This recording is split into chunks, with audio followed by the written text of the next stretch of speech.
Inundações, pragas, fogo e enxofre. A Bíblia está repleta de punições fabulosas infligidas por um Deus vingativo. Essas lendas de morte e destruição podem não estar apenas no passado da humanidade, mas também no seu futuro. O mundo moderno ainda está sujeito ao mesmo tipo de catástrofe que se lê na Bíblia. Mas se tivermos de enfrentar a ira de Deus novamente, talvez seja muito pior. Inundação, praga, fogo, apocalipse. A ira de Deus. Imagine se o nosso mundo fosse transformado por uma tempestade esmagadora.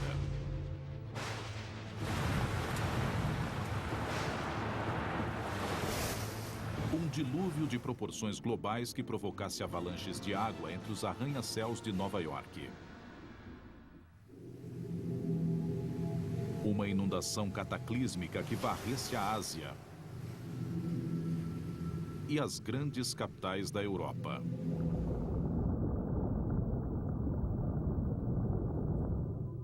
Do espaço seria uma visão inimaginável. Um oceano compacto cobrindo completamente todo o planeta. Será que essa grande inundação faz parte do nosso futuro?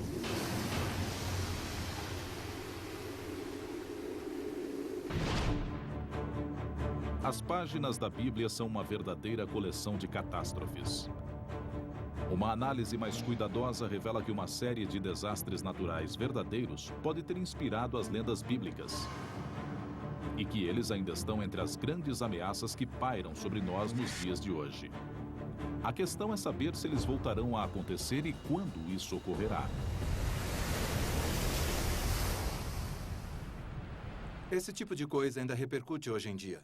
E, em parte, é porque as pessoas leem a Bíblia como se estivessem nela. Por isso, as catástrofes naturais da Bíblia causam impacto até hoje. E as pessoas talvez ainda tenham um pouco de medo e se perguntem se elas não podem acontecer de novo. Gênesis, capítulo 6, versículo 17. Porque eis que eu trago um dilúvio de águas sobre a terra, para desfazer toda a carne em que há espírito de vida debaixo dos céus. Tudo que há na terra expirará. Em Gênesis, o primeiro livro da Bíblia, Deus cria todo o universo em 6 dias e o destrói nas 10 páginas seguintes. Deus mandou o dilúvio para punir a humanidade, porque as pessoas tornaram-se corruptas, tornaram-se más, e ele quis praticamente começar do zero, quis se livrar de todo mundo, quis que as águas levassem aquelas pessoas para longe. Acredita-se que há aproximadamente 7.000 anos, uma grande inundação atingiu a região do Mar Negro, cobrindo uma área de cerca de 100.000 quilômetros quadrados. Seria essa a inspiração para a história da ira hídrica de Deus? O Mar Negro fica ao norte da Turquia e está ligado ao Mediterrâneo por um canal chamado Estreito de Bósforo. Mas em 1998, 2 geólogos apresentaram a teoria de que o estreito nem sempre existiu. Segundo essa hipótese, há cerca de 8.000 anos, as águas do Mediterrâneo invadiram de forma catastrófica a bacia do Mar Negro. Quando a represa natural do Bósforo finalmente cedeu, todos os oceanos do mundo estavam empurrando as águas para dentro do Mar Negro. Essa hipótese, conhecida como dilúvio do Mar Negro, sugere que um volume gigantesco de água salgada do Mediterrâneo invadiu o Mar Negro com resultados catastróficos.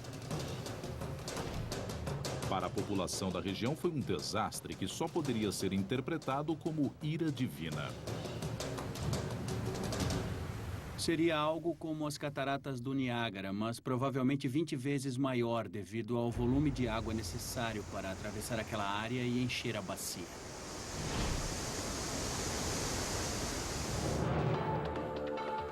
Em 2000, o oceanógrafo Dwight Coleman e sua equipe começaram a mapear o fundo do Mar Negro, em busca de indícios da inundação. O que estamos vendo aqui é um software de visualização. Podemos nos movimentar por aqui e praticamente acompanhar o trajeto do nível do mar na sua subida, à medida que as águas fluíam para dentro do Mar Negro. O canal aberto pela água do mar revela a dimensão do dilúvio. Está bem claro que um canal muito profundo foi aberto quando essa água atravessou o fundo do Mar Negro. Para mim, isso indica que havia um grande volume de água fluindo e que esse fluxo se deu em grande velocidade. Quanto mais rápida a corrente, mais devastadora a inundação. Mas, em última instância, foi a descoberta de conchas de água doce nas águas salgadas do Mar Negro que resultou na prova concreta do dilúvio. Há 7.400 anos havia moluscos de água doce no Mar Negro. Esta concha, de fato, prova que, em uma determinada época do passado, o Mar Negro era um lago de água doce. E por volta de 6.900 anos atrás foi que apareceu a concha de água salgada mais antiga. Portanto, em algum momento desse período de 500 anos é que a mudança aconteceu. Esse evento cataclísmico mudou a paisagem para sempre. Hoje é ciência. Na época, foi aterrador. Acreditamos que havia talvez milhares de pessoas vivendo às margens do Mar Negro na época do dilúvio. E todas essas pessoas foram desalojadas em consequência da inundação. Para os povos agrícolas primitivos que viviam às margens do Mar Negro antes disso, seria uma visão inacreditável. E pareceria, de fato, que o dilúvio era um evento mundial. Mas o que teria feito as águas do Mediterrâneo subirem a ponto de inundar as águas doces do Mar Negro? A teoria dos cientistas é de que tudo começou na última era do gelo. O mundo era muito diferente durante a última era do gelo. Antes de mais nada, havia uma camada de gelo como a da Groenlândia, com cerca de 3 quilômetros de espessura, que chegava ao sul à latitude de Chicago ou Nova York. Ela cobria todo o continente, de forma que era bastante gelo. Mas, há cerca de 11.500 anos, a Terra começou a se aquecer e o gelo que derreteu teve de ir para algum lugar. Obviamente, perdeu-se a placa de gelo de Laurentide com os seus 3 quilômetros de espessura. Ela se dissolveu, derreteu. Toda aquela água foi para os oceanos e o nível dos mares subiu dezenas de metros. A massa de terra que separava o Mediterrâneo e o Mar Negro não conseguiu segurar o excesso de água. Quando a barreira se rompeu, o mundo foi transformado. E esse evento que mudou o mundo pode acontecer novamente. Nossas mudanças climáticas estão acontecendo em um instante geológico. As calotas polares estão derretendo rapidamente e elas vêm sendo medidas por satélites que avaliam a perda de massa das gigantescas placas de gelo da Groenlândia e da Antártida. E essa diminuição do gelo parece que está se acelerando. O derretimento do gelo pode fazer com que o nível dos mares suba drasticamente outra vez. Lembre-se que já com os primeiros 90 centímetros de aumento no nível do mar, haveria 100 milhões de desabrigados nos litorais, perturbando não só o local onde as pessoas vivem, mas todo o curso das civilizações e sociedades. Especialistas acreditam que o desaparecimento total das placas de gelo da Groenlândia e da Antártica faria com que o nível do mar subisse quase 70 metros. Nenhuma força da natureza poderia provocar um derretimento tão grande do dia para a noite. Mas se as placas de gelo desaparecessem, nosso planeta se transformaria em um verdadeiro mundo aquático. Se chegarmos ao ponto em que tanto a Groenlândia quanto a Antártida derreterem, estaremos em um lugar radicalmente diferente. Seria o panorama mostrado por Uma Verdade Inconveniente, com Nova York destruída, toda a costa leste dos Estados Unidos reconfigurada. Acabaríamos vivendo em um litoral onde antes eram as montanhas Apalaches. o mundo ficaria totalmente diferente. A Bíblia diz que depois do dilúvio, Deus prometeu nunca mais exterminar a vida na Terra. Mas hoje há uma série de catástrofes cataclísmicas possíveis e não podemos ter certeza de que algo não acontecerá, de uma forma ou de outra.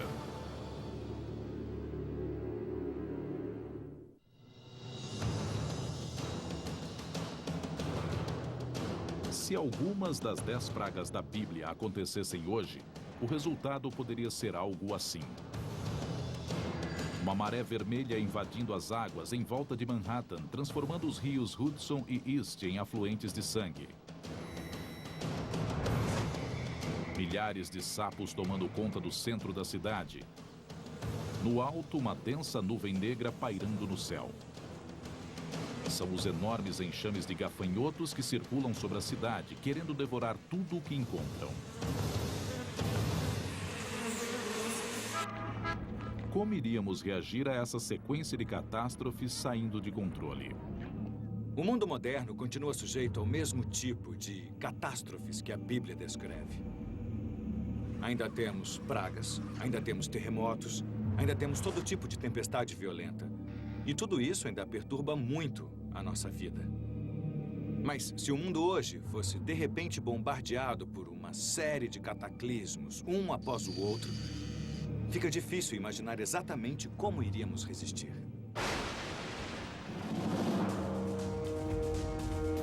Com 10 pragas, Deus se dispõe a destruir um império para libertar um povo. Os israelitas eram escravos no Egito, e o Todo-Poderoso queria que eles fossem libertados. Mas o faraó não queria ficar sem a mão de obra gratuita. O faraó não queria deixar que os israelitas partissem. E a situação tornou-se praticamente um duelo entre Deus e os egípcios através das 10 pragas. E cada vez que uma praga acontecia, aparentemente ficava pior e se tornava mais destrutiva. Êxodo, capítulo 7, versículo 17. Vou bater nas águas do rio Nilo, e elas se mudarão em sangue. Os peixes que estão no rio morrerão, e o rio ficará tão poluído que os egípcios sentirão nojo de beber a água do Nilo. Com a primeira praga, ficamos sabendo que a água toda se transforma em sangue. Portanto, não é só o rio Nilo, que, é claro, é um rio importante para os egípcios, mas também toda a água potável. Peixes mortos apodrecendo, calor escaldante, falta de água potável. Parece um filme de terror. Mas essa calamidade não só pode ter realmente acontecido na antiguidade, como acontece ainda hoje. Eu acredito que, lendo essa passagem da Bíblia, a maioria de nós que já estudou esse tipo de problema encontra uma descrição bastante fiel de uma maré vermelha. Maré vermelha é a proliferação excessiva ou explosiva de um certo tipo de alga que produz compostos neuroquímicos perigosos. Don Anderson é um cientista graduado do Instituto Oceanógrafo Woods Rowley e um dos principais especialistas em marés vermelhas. Quando uma proliferação desse tipo acontece, pode ser espetacular. A água muda de cor, ela pode exalar um cheiro muito ruim. A água pode ficar parecida com sangue ou com aspecto de sopa de tomate, de tão vermelha. Episódios recentes no Texas e na Flórida deixaram o litoral sujo com centenas de milhares de peixes mortos. Os peixes que ficam expostos a algumas toxinas dessas algas morrem em minutos. Uma morte muito rápida. Várias dessas toxinas são muito potentes. Do ponto de vista humano, podem ocorrer envenenamentos, podem ocorrer episódios dos quais as pessoas ao longo da praia não conseguem respirar porque a toxina torna-se aerosolizada com o borrifo das ondas. Você começa a tossir, a ofegar e tem de se afastar do mar por causa dessa irritação. Em uma região como o Delta do Nilo, de um lado fica o mar e há também a água doce. E é nesse tipo de ambiente que vivem muitas espécies que causam a maré vermelha. Deixam a água vermelha, matam peixes ou tornam os peixes venenosos e assim por diante. Eu acho que essa é uma explicação mais consistente.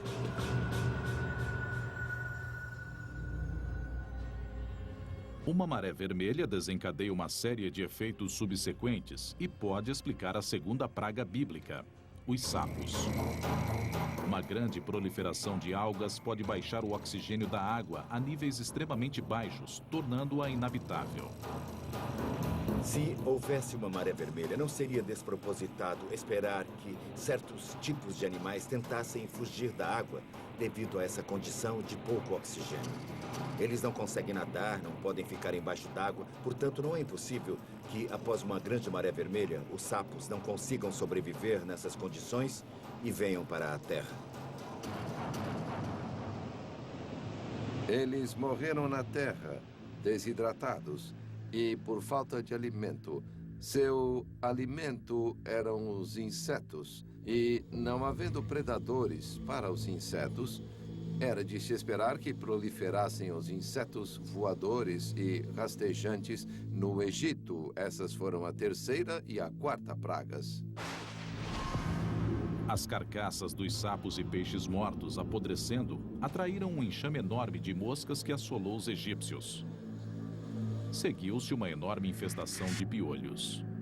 Lembre-se de que numa época em que não havia os antibióticos modernos, quando alguém sofria uma infestação de piolhos, os arranhões da coceira podiam levar a infecções que abriam as portas para doenças mais graves. Os seres humanos não foram os únicos afetados. As carcaças em decomposição e os insetos voadores podem transmitir bactérias mortíferas. Foi o que aconteceu na quinta e na sexta praga. O gado, de repente, começou a adoecer e a morrer. Uma afecção que causava pústulas terríveis. Aqui temos uma explicação maravilhosa de como uma alimentou-se da outra, como uma das pragas, como um dominó, derrubou o dominó seguinte, da primeira até a 10ª. Atualmente, com os antibióticos, doenças bacterianas podem ser tratadas com segurança. Mas para os vírus não há uma solução tão fácil. E, como nos tempos bíblicos, os animais de criação estão na linha de frente das epidemias mortais. Podem ser vírus da gripe, que estavam anteriormente vivendo em aves, porcos ou outro tipo de animal, até que algum deles sofre uma mutação que permite viver também num hospedeiro humano. As recentes epidemias de gripe suína e gripe aviária são alertas que o ser humano não pode ignorar. Muitos epidemiologistas acreditam que é praticamente inevitável que, em algum ponto, novamente teremos um tipo de gripe aviária que sofrerá uma mutação que lhe permitirá se alojar em seres humanos e que será mais facilmente transmissível. E ela pode ser mais ou menos mortífera.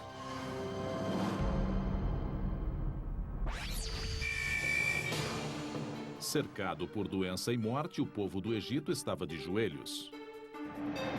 Mesmo assim, o faraó não se abalou. Ainda faltavam 4 pragas, e a espiral de devastação estava longe de terminar. Para os egípcios, seu império estava em jogo. Mas hoje todo o nosso planeta poderia estar em perigo. E é até mesmo provável, em muitos casos, que um desastre muito grave acabe criando a possibilidade para outros desastres bastante sérios no futuro. A questão é, estamos preparados para algo equivalente às 10 pragas hoje em dia? Eu acredito que juntar as 10 pragas é querer destruir definitivamente toda uma cultura até que ela esteja morta e enterrada.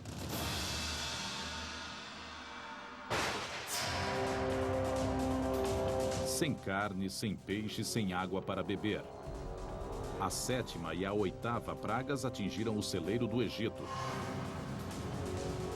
Uma enorme tempestade de granizo atingiu as plantações de trigo e um batalhão de gafanhotos famintos dizimou tudo em seu caminho. A Bíblia diz que foi a mais grave de todas as pragas, embora não tenha matado muitas pessoas ou animais. Mas o que ela fez foi matar a esperança de sobrevivência dos egípcios. Hoje, nosso próprio celeiro está ameaçado pelo aquecimento global, que causa mais secas e tempestades mais violentas. É difícil determinar exatamente que problemas a humanidade terá de enfrentar com o aumento das temperaturas. Mas podemos dizer que o tempo vai ficar muito mais esquisito.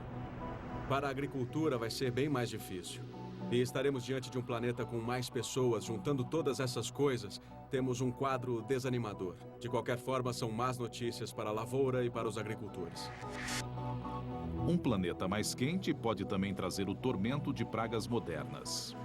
Creio que a maior surpresa que o aquecimento global reserva para nós é o aumento das pragas. Os besouros de casca já estão mastigando as florestas do Canadá. Vemos que há mais mosquitos, com o aumento de todas as doenças que os mosquitos carregam, como, por exemplo, malária e dengue. São coisas que achamos típicas do terceiro mundo, mas com o aquecimento global, as áreas em que esses mosquitos conseguem sobreviver se expandem.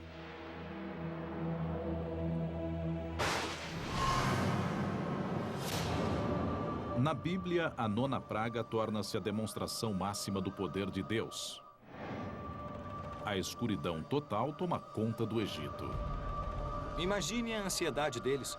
Será que o sol nunca mais vai voltar? O que iria acontecer com eles? As tempestades de granizo e a escuridão podem estar ligadas. Alguns estudos recentes sugerem que elas são prova de que a Bíblia registrou um dos maiores cataclismos do mundo antigo. 800 quilômetros ao norte do Egito fica a ilha grega de Santorini. No século XVI a.C., Santorini foi despedaçada por uma das maiores explosões vulcânicas dos últimos 10.000 anos. Foi 50 vezes maior que as erupções do Monte Santa Helena em 1980. Portanto, foi o maior evento ocorrido naquela região, no Mediterrâneo, nos tempos antigos. Teriam as histórias sobre a explosão de Santorini sido incluídas na Bíblia? Bem, uma explosão vulcânica desse porte geraria uma coluna de fumaça de 20 a 30 quilômetros de altura. Portanto, as pessoas veriam a chuva de cinzas caindo do céu. E veriam a escuridão, porque a nuvem de poeira cobriria a luz do sol. Recentemente foram encontradas provas materiais de que cinzas de Santorini chegaram ao Egito, a 800 quilômetros de distância. A prova material da presença das cinzas são as camadas de cinza encontradas em um lago do delta do Nilo. Portanto, sabemos que as cinzas foram naquela direção para o leste e caíram sobre aquela região. A erupção também pode explicar as tempestades de granizo devastadoras. A presença de cinzas vulcânicas pode causar instabilidade atmosférica, pode provocar chuvas e trovoadas. E nessas tempestades pode cair granizo também. Hoje, um dos mais famosos parques nacionais dos Estados Unidos é uma bomba relógio vulcânica, que contém no ventre um potencial explosivo 100 vezes maior que o de Santorini. Yellowstone é um supervulcão e ele teve uma série de supererupções. A última foi há 600 mil anos. E analisando a história de Yellowstone, vemos que a cada 600 mil anos, mais ou menos, o vulcão tem uma nova supererupção. Portanto, podemos dizer que está mais do que na hora de ocorrer uma erupção dessas dimensões na caldeira de Yellowstone. Se a caldeira de Yellowstone entrasse mesmo em erupção novamente, se tivéssemos esse tipo de supervulcão hoje em dia, estaríamos diante de estragos de dimensões continentais. A explosão de Santorini teria matado milhares. Mas com 50 quilômetros de largura, se a caldeira de Yellowstone explodir, poderemos estar diante de uma situação bem pior. As cinzas na atmosfera deixariam o planeta inteiro mergulhado em um inverno apocalíptico. O total de mortos no mundo todo poderia chegar a 1 bilhão de pessoas. Portanto, a questão não é se o vulcão vai explodir novamente, mas sim quando. E não há como evitar.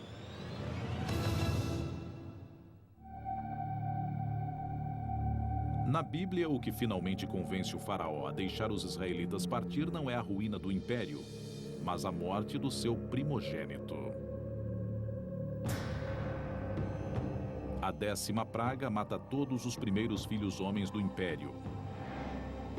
Todas as famílias ficaram de luto. E creio que, de certa forma, essa foi a força dessa praga em particular.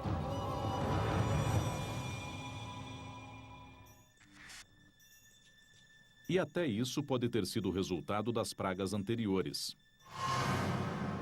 As tempestades de granizo e os gafanhotos que destruíram as lavouras forçaram os egípcios a se alimentar do trigo armazenado. Mas os cereais podem criar fungos e toxinas mortíferos se guardados em silos subterrâneos. O fungo produziu uma poderosa substância química.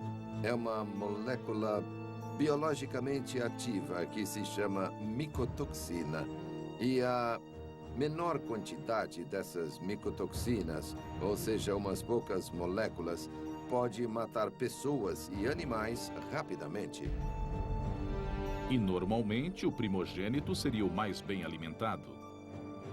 Havia uma tradição de que o mais velho receberia 2 porções. Assim, eles estavam recebendo mais do que as crianças mais novas. Os irmãos recebiam e acabavam morrendo.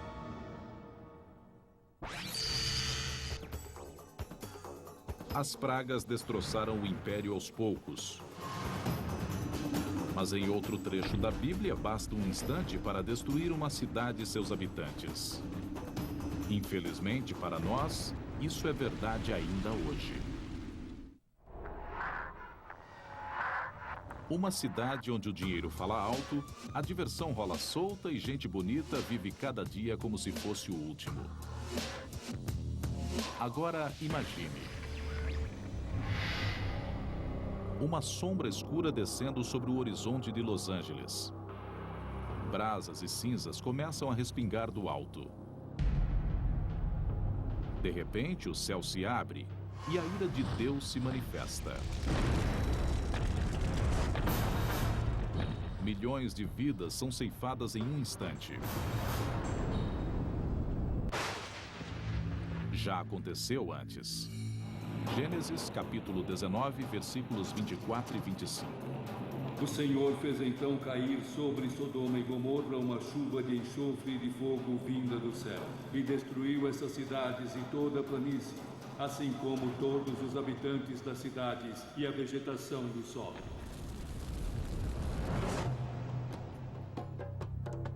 Muitos tentaram localizar no mapa essas famosas cidades do pecado.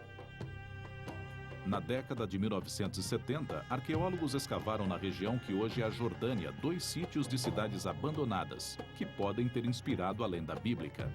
Por volta de 1979, os arqueólogos sugeriram com muita hesitação que, se existe algum fundo de verdade na história de Sodoma e Gomorra, talvez as ruínas de Bab Edra e Numeira estejam praticamente na sua origem. Houve época em que a cidade murada de Bab Edra situava-se sobre uma grande colina, de onde se avistava a planície do Mar Morto. Hoje restam somente os escombros, mas o cemitério da cidade revela sua importância. Mohamed Najjar é arqueólogo e ex-dirigente do Departamento de Antiguidades jordaniano. O cemitério de Bab Edra é enorme e nem todas as tumbas foram escavadas. Mas os pesquisadores chegaram à conclusão de que temos aqui pelo menos 20.000 campas. Até hoje há ossos humanos espalhados pela paisagem. Os cemitérios enormes são uma indicação do tamanho da população da região. Portanto, estamos falando de uma área densamente povoada, e isso é muito raro para a Jordânia da Era do Bronze. Bab Edra, aparentemente, era uma grande cidade para a época, com provavelmente uns 2.000 habitantes. Portanto, parece que Bab Edra era uma cidade bastante importante no seu tempo. Uma civilização próspera viveu aqui durante mais de 600 anos. Mas por volta de 2350 a.C., os portões da cidade foram lacrados às pressas e ela foi misteriosa e completamente abandonada. Ninguém sabe por quê. A apenas 13 quilômetros de distância, a cidade de Numeira também mostra sinais de uma desocupação repentina. Mas lá o motivo é claro. Aqui temos um depósito de cinzas de quase 60 centímetros de altura, inclusive algumas superfícies causadas pelo fogo. E sabemos que este depósito espesso de cinzas não pode ter sido provocado pelo uso de fogo doméstico, portanto foi um grande incêndio. Ao lado da torre de defesa da cidade, os arqueólogos encontraram outras provas do desastre. Restos humanos não enterrados. Estamos aqui ao lado da torre. Esqueletos foram encontrados nesta área e acreditamos que eram de pessoas que foram esmagadas quando a torre desabou. Elas ficaram encobertas pelo entulho. Os ossos esmagados revelam uma possível causa para o incêndio. Os ossos foram examinados pelo antropólogo físico. Sua conclusão foi de que essas pessoas foram esmagadas em um terremoto. Há 4.500 anos, um terremoto devastador atingiu Numeira. A torre de defesa e as muralhas da cidade desabaram e houve um incêndio enorme. Esse não foi o primeiro ou o último terremoto a aterrorizar as pessoas que viviam próximas do Mar Morto. Pequenos tremores ocorrem diariamente na região, e aproximadamente a cada século há um de grandes proporções. O motivo pelo qual esta região é tão instável geologicamente é que ela fica sobre a junção de duas placas tectônicas, dois grandes pedaços da crosta terrestre.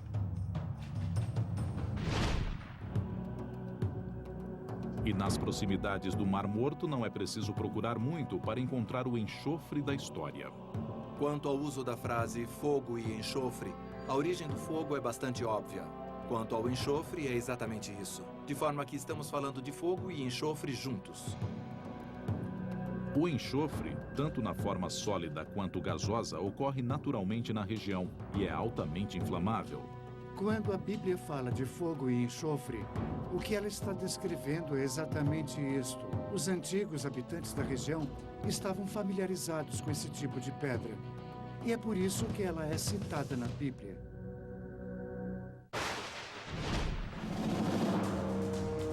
Hoje em dia, nossas próprias catástrofes poderiam inspirar uma nova série de lendas escritas. E se as previsões estiverem corretas, cidades da Califórnia terão muito sobre o que escrever.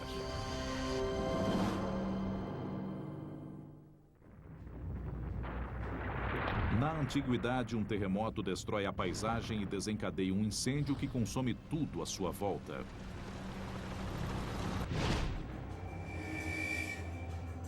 Duas cidades ficam em ruínas. Bab-edrá e Numeira podem muito bem ter inspirado a lenda de Sodoma e Gomorra, uma das histórias de destruição mais famosas da Bíblia. Numeira aparentemente foi destruída antes de Bab-edrá. Elas não foram destruídas ao mesmo tempo. Dito isso, pessoas que estivessem passando pelo extremo sul do Mar Morto por volta de, digamos, 1800 a.C., podem ter visto as ruínas de Bab-edrá e Numeira ali abandonadas séculos depois de terem sido destruídas. E elas podem ter perguntado: "Ei, o que aconteceu ali?" "Oh, naquela cidade havia muito pecado e os deuses a destruíram." Numeira tinha centenas de habitantes quando o terremoto selou seu destino. As tragédias no Haiti e no Chile em 2010 mostram que os terremotos modernos podem ameaçar milhões de pessoas. Como no mundo moderno temos centros urbanos muito mais populosos do que existiram nos tempos antigos, a escala de devastação seria praticamente inimaginável e ultrapassaria em muito qualquer coisa que poderia acontecer em tempos bíblicos. A costa oeste dos Estados Unidos deveria ouvir os alertas do passado e do presente. Assim como a região do Mar Morto, o litoral da Califórnia repousa sobre uma falha geológica que separa duas grandes placas tectônicas. A falha de San Andreas é uma das falhas mais ativas no mundo inteiro. Ela passa por San Diego, ela atravessa Los Angeles, ela atravessa São Francisco. As duas placas estão em movimento. A pressão se acumula quando as placas raspam uma na outra. E, ocasionalmente, essa força é liberada de repente, com intensidade espetacular na forma de terremoto. Nos próximos 30 anos, há 99% de chance de a Califórnia ser atingida por um terremoto que terá intensidade de pelo menos 6,7 na escala Richter. Os geólogos concordam que o sul da Califórnia, onde fica a famosa cidade de Los Angeles, é a área mais ameaçada. O sul da Califórnia é uma das regiões mais populosas dos Estados Unidos. De fato, é a segunda área mais populosa e tem mais de 24 milhões de habitantes. Um mega terremoto na região, segundo as previsões, já está cerca de 150 anos atrasado. E os resultados do próximo grande abalo seriam desastrosos. Temos a infraestrutura de energia elétrica e água com redes que passam constantemente pelas cidades. E, por exemplo, se um terremoto arrebentar canos de gás e canos de água, incêndios enormes irão irromper de repente e inundações podem acontecer. Um terremoto continua sendo difícil de prever e impossível de impedir. A única coisa que a Califórnia pode fazer é esperar. Terremotos, supervulcões, mega enchentes. Se qualquer uma dessas terríveis catástrofes se abatesse sobre nosso planeta, poderíamos imaginar que os últimos dias estão próximos. E é o último livro da Bíblia que nos diz pelo que esperar. É realmente muito difícil interpretar o livro do Apocalipse. Foi um sonho? Foi realidade? O que aconteceu? O Apocalipse é uma profecia terrível diante da qual as outras catástrofes da Bíblia parecem brincadeira de criança. E quem traz essa onda de horrores são os 4 cavaleiros do Apocalipse. Guerra, fome, doença e morte assolam a terra. Reina a escuridão. Até as estrelas caem do céu. E é essa parte da profecia que, segundo os astrofísicos, devemos levar a sério. Em muitas religiões falamos sobre estrelas que caem do céu e, de fato, talvez o único evento que poderia destruir toda a vida na Terra instantaneamente vem do espaço sideral. O golpe final poderá nos atingir vindo do céu, literalmente.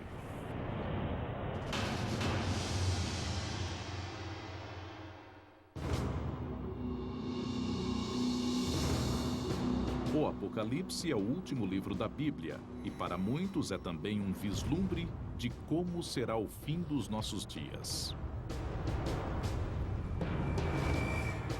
Mas o Apocalipse também descreve um futuro em que o céu se volta contra o planeta Terra. Apocalipse, capítulo 6, versículo 13. O sol tornou-se negro como saco de silício, e a lua toda manchou-se de sangue, e as estrelas do céu caíram sobre a terra. Hoje, essa passagem evoca uma série de ameaças reais à vida no planeta. Existe a possibilidade de colisões de asteroides, a possibilidade do impacto de cometas, que poderiam talvez exterminar toda a vida na Terra em questão de minutos.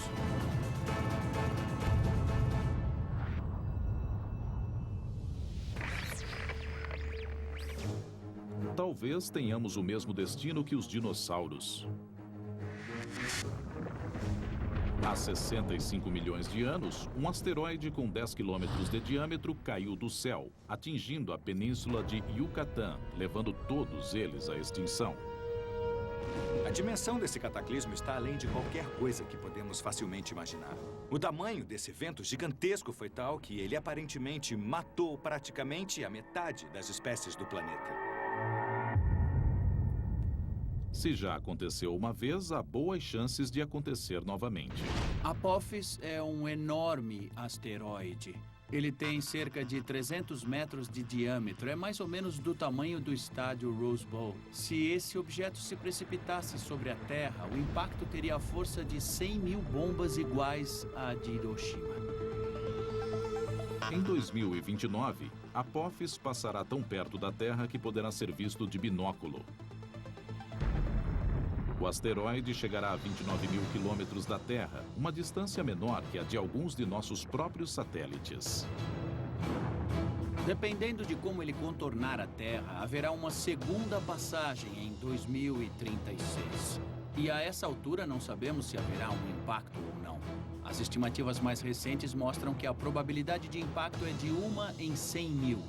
Mas na realidade não sabemos. É muito difícil falarmos em prever com precisão o trajeto de um objeto destruidor de planetas.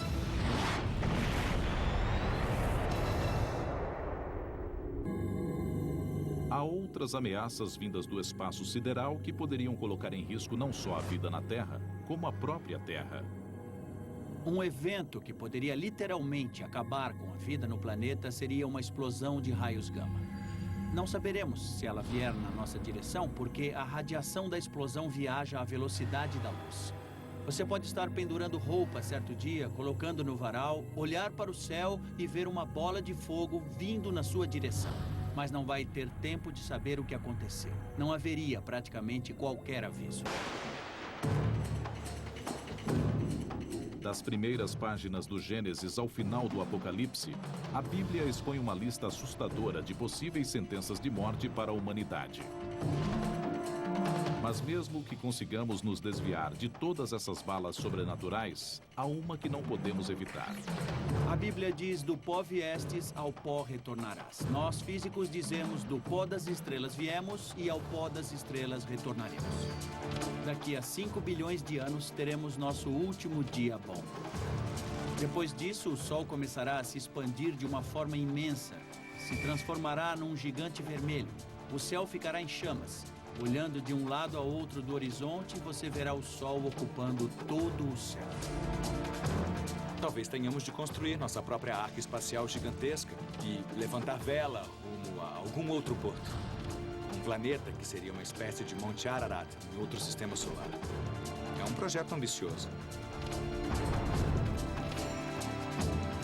Homens de todas as eras terão de enfrentar seu próprio bombardeio de desastres naturais. Mas a busca da Bíblia por uma explicação diante da tragédia é um desejo universal. É algo que todos nós partilhamos com os nossos ancestrais e partilharemos com nossos descendentes. Esses são temas que repercutem na consciência humana e mesmo nos temores da humanidade. Tocam diretamente nosso medo primordial, o medo do além-túmulo, do que acontece depois da morte. Por isso, apesar de toda a perspicácia científica que temos hoje, ainda somos um pouco religiosos sobre as coisas, por assim dizer. Ninguém pode prever o que nos aguarda, mas cedo ou tarde, novas histórias sobre desastres serão acrescentadas às antigas, à medida que as gerações futuras forem conhecendo as forças que estão além do controle da humanidade. Versão brasileira, DPN Santos.